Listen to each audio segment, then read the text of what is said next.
Hey guys, welcome back to the Gyan Ki Garibi YouTube channel. 26 April 1993 Boeing company का Boeing 737 model Aurangabad international airport से runway 09 से take off करने के लिए रेडी हो जाता है। उसे क्लियरेंस भी मिलता है और जो सारे यात्रीगण होते हैं वो अपनी कुर्सी की पेटी यानी कि जो उनका सीट बेल्ट होता है वो बांध लेते हैं और बस जो एरोप्लेन होता है वो रन करने लगता है उस रनवे 09 पे। थोड़ी ही देर में जैसे ही एरोप्लेन टेक ऑफ करता है वैसे ही एक ज़ोरदार धमाका होता है या एक टक्कर हो जाती है, जिसके कारण एरोप्लेन के जो लैंडिंग गियर्स थे वो टूट जाते हैं और फिर बस एरोप्लेन जो था वो धरती के पास आया और टकरा गया। बस मानो एक दुनिया ही पलट गई। सारे यात्रीगण उसमें से कुछ लोग जो थे वो मर भी गए थे, कुछ लोग घायल हुए थे। आग लगने के कारण जो घायल लोग थे वो भी जा नहीं पा रहे थे। ये जो दुर्घटना थी ये रनवे के पास हुई थी, इसीलिए रेस्क्यू टीम बहुत जल्दी पहुंची। ब्लैक बॉक्स को भी डिकोड कर लिया गया था। उसके बाद बस ब्लैक बॉक्स को भी डिकोड किया। बाद में जो सर्च ऑपरेशन था वो भी शुरू हो चुका था।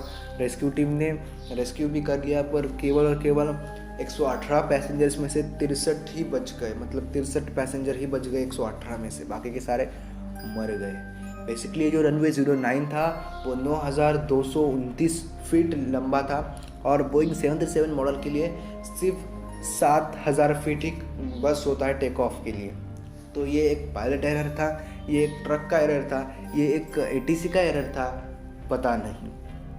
उसके बाद बस सर्च ऑपरेशन चालू किया, फिर कमेटी बिठाई गई, फिर छानबीन शुरू हो गई इस केस के सिलसिले में कि क्यों ये इतना बड़ा हादसा हुआ।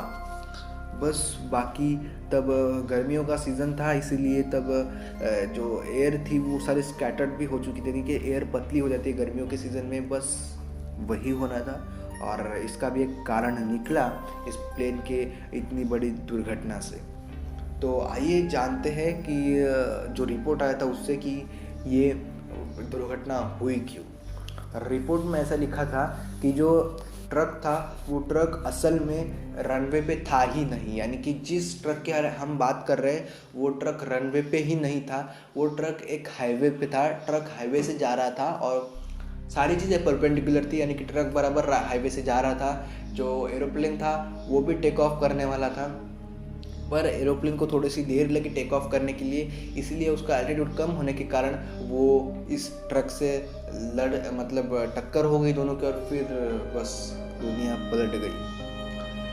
ये एक पायलट एरर था, पायलट ने सही जगह पे टेक ऑफ नहीं किया, इसीलिए वो एल्टीट्यूड गेन नहीं कर पाए, जिसके कारण बहुत सारे लोगों को अपनी जान देनी पड़ी। काफ़ी डरावना ये एक अनुभव था उन लोगों के लिए जो अपनी जान पे खेलकर बच गए। इन 63 लोगों को हम सलाम करते हैं। बस 26 अप्रैल को गर्मियों का सीज़न था और अभी भी गर्मियों का सीज़न चल रहा है। गर्मियों के सीज़न में जो एयर मॉलिक्यूल्स है वो स्कैटर हो जाते हैं विंटर के कंपैरिजन में। विंटर में हवा बहुत थिक होती है और समर में हवा बहुत पतली होती है।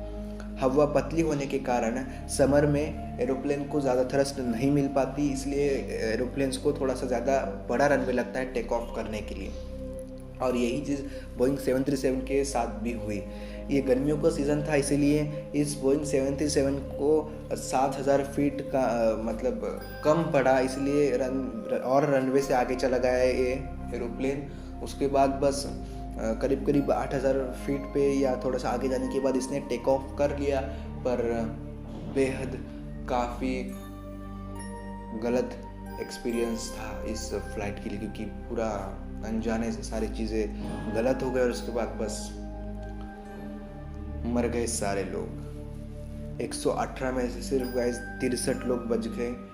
कभी कभी हमें भगवान को शुक्रिया कहना चाहिए क्योंकि हमारे पास सब कुछ है, हमारे हाथ चल रहे हैं, पैर चल रहे हैं, हम सोच सकते हैं, लेकिन कुछ लोग ऐसे भी हैं जो कुछ भी नहीं कर सकते। For example like Stephen Hawking sir, जो अब इस दुनिया में नहीं रहे, पर वो कुर्सी पे रहकर भी उन्होंने इतना बड़े बड़े बुक्स लिखे।